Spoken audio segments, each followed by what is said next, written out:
Assalamualaikum warahmatullahi wabarakatuh. Selamat datang di Maon Govilian Channel. Kali ini kita akan melakukan pembahasan soal nomor 128 SPMB PKN STAN tahun 2016. The Canadian blah blah blah is a train trip from Toronto to Vancouver with best scenery of forests and rivers. Kemudian opsi yang A is one of the iconic train trips in the world. Yang B was one of the iconic train trips in the world. Yang C one of the iconic train trips in the world. Dan yang D which is one of the iconic train trips in the world. Nah, untuk menjawab soal nomor 128 ini, hal pertama kali yang harus kita lakukan adalah menemukan clue atau kata kuncinya. Nah, teman-teman bisa lihat di sini terdapat titik-titik yang berada di antara dua koma. Nah, jika teman-teman melihat titik-titik di antara dua koma dalam soal, itu masuk ke materi appositive. Nah, soal positif ini dapat kita jawab hanya dengan memperhatikan 4 hal di bawah ini. Ini 4 hal di bawah ini. Dengan 4 hal di bawah ini kita bisa eliminasi satu persatu opsi yang ada di soal. Oke, sekarang langsung saja kita jawab.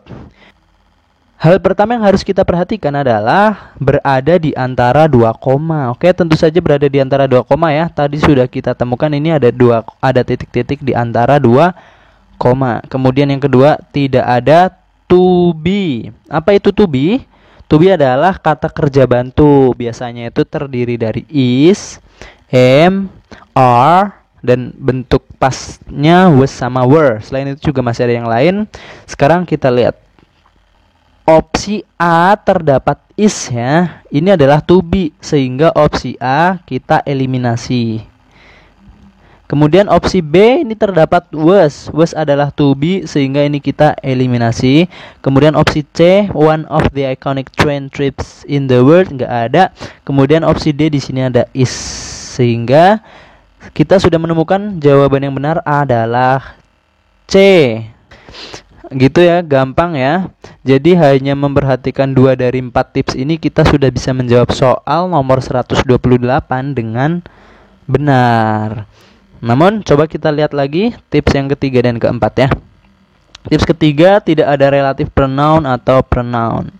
Oke, apa itu relative pronoun?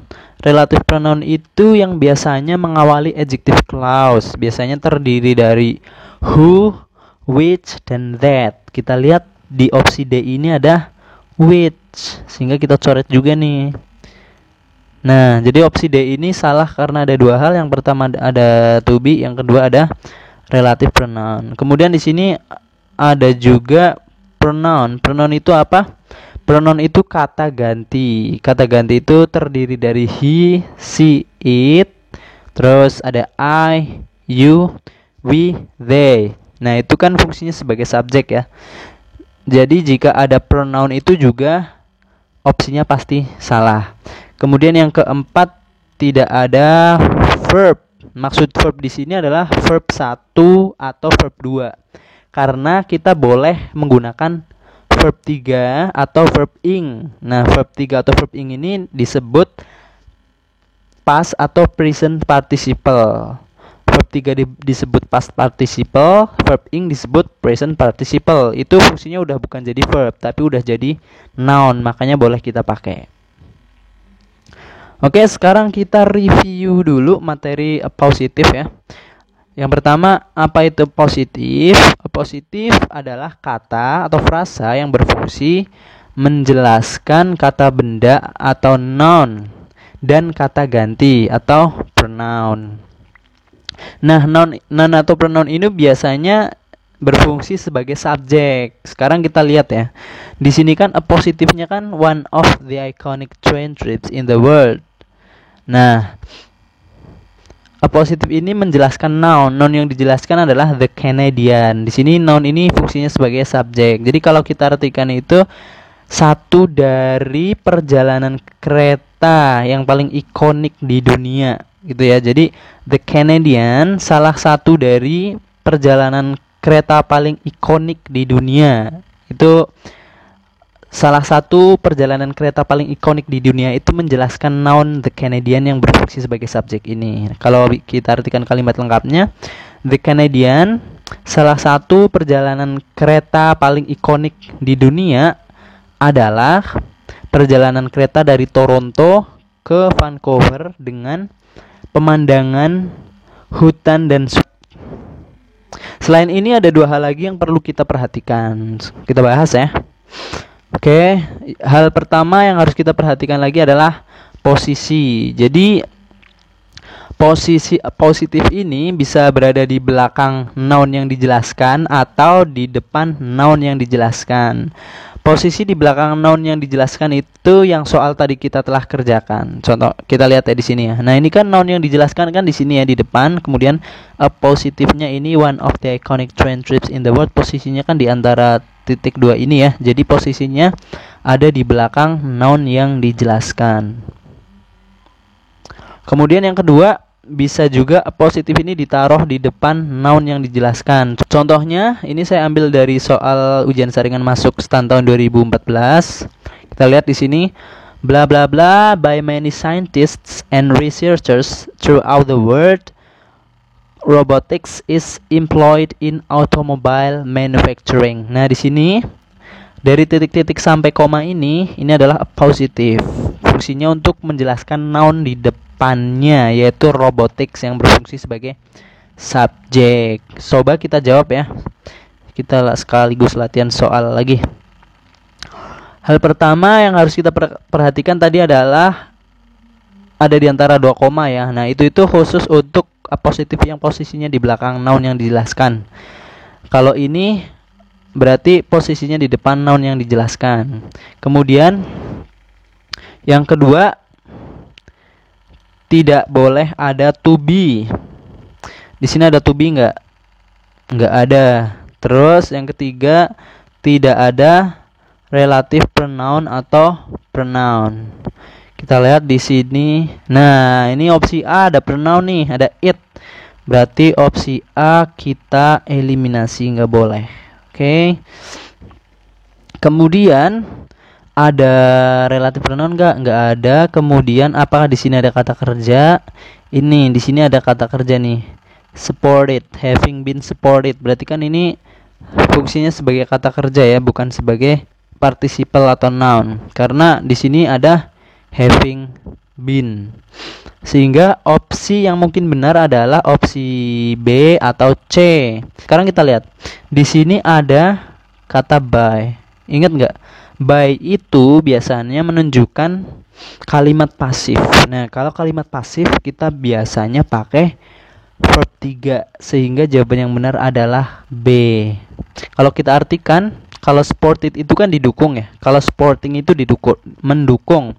Jadi memang kalau kita jawab B itu artinya supported by many scientists and researchers throughout the world, didukung oleh banyak ilmuwan dan peneliti di seluruh dunia, robot mulai dipekerjakan di pabrik mobil. Coba kalau kita jawabannya yang C, mendukung oleh banyak ilmuwan dan peneliti, itu kan nggak masuk akal ya. Sehingga contoh soal ini jawabannya adalah B. Kemudian hal kedua yang harus kita perhatikan lagi adalah a positive itu tidak mempengaruhi noun. Jadi apabila noun yang digunakan sebagai subjek itu tunggal, meskipun di dalam a positive itu ada frasa jamak, itu subjeknya tetap tunggal. Begitu pula sebaliknya, kalau di dalam soal itu subjeknya itu jamak, meskipun di dalam a positive itu ada noun atau phrase yang tunggal, tetap subjeknya adalah jamak. Kita lihat contoh soal ini. David accompanied by his friends bla bla bla to Mr. Reeve who is an English teacher right now. Kemudian opsinya A are talking, B is talking, C talking, dan D talk. Untuk menjawab soal ini, hal pertama yang harus kita perhatikan adalah keterangan waktu, dan hal kedua yang harus kita perhatikan adalah subjek. Oke. Dilihat di sini ada keterangan waktu right now. Right now itu artinya adalah sekarang. Sekarang itu berarti menunjukkan sesuatu yang sedang terjadi atau present continuous tense. Dalam present continuous tense yang digunakan adalah verb ing, sehingga dari sini kita bisa eliminasi opsi D. Kemudian kalau kita pakai verb ing itu harus pakai to be, sehingga kita bisa eliminasi opsi C karena nggak pakai to be. Nah, sekarang kita lihat di sini bedanya adalah are atau is. Are ini untuk subjek jamak dan is ini untuk subjek tunggal. Sekarang kita lihat. Di sini yang menjadi subjek David atau David accompanied by his friends atau his friends. Oke. Nah, positif ini tidak mempengaruhi subjek, sehingga subjeknya tetap David. Kita coret aja ya positifnya nih. Positif itu kalau kita coret kalimatnya tetap menjadi kalimat utuh, karena positif ini fungsinya hanya sebagai keterangan noun di dalam kalimat.